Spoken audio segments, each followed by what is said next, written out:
மார்கழி 25 திருப்பாவை பாசுரம் 25வது பாடி அதற்கான விளக்கங்களை நான் இப்ப கொடுக்க வந்திருக்கேன். வாங்க இப்ப நம்ம வீடியோக்குள்ள வரலாம்.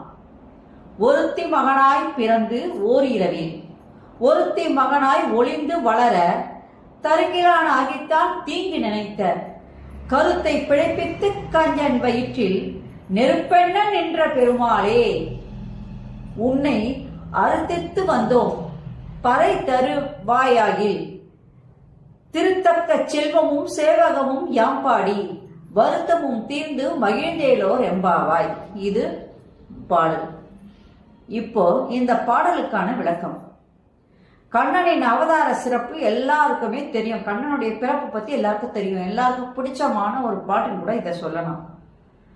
அதனால இந்த பாடல் பொறுத்த வரைக்கும் கண்ணனுடைய அற்புதமான குணங்களையும் அவனுடைய குண நலன்கள் சொல்லுவாங்க பத்தியா, அந்த மாதிரி குணநலன்களை பற்றி பாடுவதாக அமைந்த ஒரு பாட்டு. கண்ணனின் அவதார சிறப்பு அப்படின்னு பாத்தீங்கன்னா அதை பத்தி கூறணும் அப்படின்னு சொன்னா, சிறைச்சாலையிலே நீ தேவகி என்னும் ஒருத்தியின் மகனாக தோன்றினாய். அந்த ஒரு இரவிலேயே ஒரு சில மணி நேரத்திலேயே நீ யசோதை என்னும் ஒருத்தியின் மகனாக மறைந்து வளர்ந்தாய்.